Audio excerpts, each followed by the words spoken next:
Thank you. Everybody still good? It's funny, whenever we're in Texas, I always think about two things. I always think about the first time, go with me a little bit on this journey, but I remember we'd been touring for a lot of years. We've been doing a lot of things, but it was in Texas, specifically in Houston, actually. I'm glad Houston came tonight, but I'll never forget the feeling that I had at this show. It was right around the time that we just put out So Jealous, and you know, we were able to tour, but it was like we were still sort of just putting the pieces together. You know, we were opening for a lot of people, and we were just hustling, you know, just going to college radio stations and driving around and just trying to get people to listen to our band. And you know, we would have people show up at the shows, but it had a very specific feeling. And I remember arriving in Houston, and there was all these people waiting for us when we got there at the venue. We were loading in, and they were wearing like striped shirts, and they had like mullets, like we did. And I remember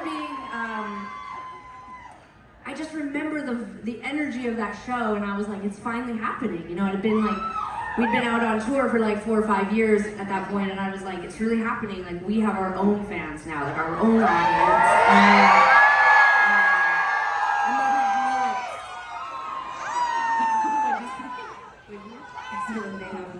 They have mullets, yeah, which is preferential. But then the second thing I always think about from that same time, and it was when we were here in Austin, our grandmother, who we loved so much, she died while we were in Austin. And we were here for South by Southwest, and I'll never forget the feeling, because I know it's really bringing it down, sorry. I was kind of secretly, because I'm kind of like a shit disturber, I was kind of like hoping someone would cheer, like, you know, because Sarah keeps saying sentences and then people cheer. Like, she's like, and we were in Houston, and I was like, woo! And Sarah's like, and people were waiting outside the venue, woo! And we had mullets, woo! And we had fans of our own, woo! And then in Austin, our grandma died, woo!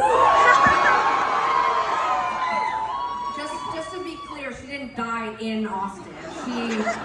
She died in Calgary, where we grew up. She was just walking up South Congress. Yeah, she was. I feel like we're actually literally desecrating her legend. Anyways, this was a long time ago. This was 20 years ago, and we were devastated. We were devastated, and we ended up playing. We played some shows that day. We woke up, we got up, we dusted ourselves off, we played the shows, and then we canceled some stuff and flew home. And I always think of her when I'm in Austin, because she no, hold your applause for a moment. I love her, she was amazing, she was a legend, but just hold on a sec, and it will be redeeming in the end, so, but go on the journey. But, Oh boy, should I sit down? no, it'll be fast. Fuck off, it'll be fast. That same year that we put out So Jealous, I remember going home for Christmas right before she died. She died that year or the next year, sorry, when we were at South by, but that year we went home for Christmas. And Tegan, sorry, go sit in the shadows. And I'll never forget, we put So Jealous out, and it had been reviewed really well, which all of our records up until that point were just didn't get good reviews, and people were sort of like not into us. And then we came home for Christmas that year, and Rolling Stone had put our album So Jealous in the top 50 albums of the year. At the time, like all sort of like politics and gatekeeping and bullshit aside, at the time we were like, wow, this means something. And my grandma had this big black fridge, and she would, like, there was never a fingerprint on it. Like, she just loved her fridge, you know? She never put anything on it. There was no magnets or pictures from, you know, our school or anything like that. But that Christmas, she had cut out the review in Rolling Stone and put it on the refrigerator. And hold on. And I remember saying to her, like, you know, like, this is cool, right? Like, this is legit, like, we're really doing it. And she said, yeah, like, this is really amazing, but you know, you can't really do this forever. Like, you really need to, like, think about settling down. you're not gonna drive around, America for the rest of your life. That's no way to live. And I remember being like 24 and just being like, oh, she doesn't get it, like she doesn't understand.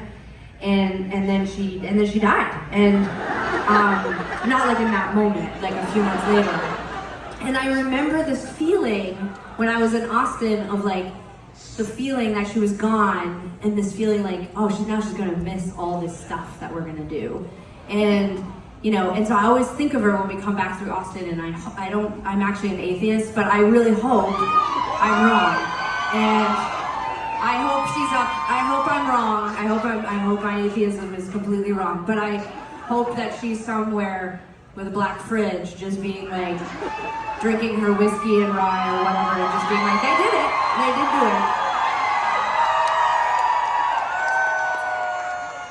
And I also, if I'm just imagining for her life on the other side, I always thought maybe she was a bit gay, and I hope she's had the woman just an opportunity.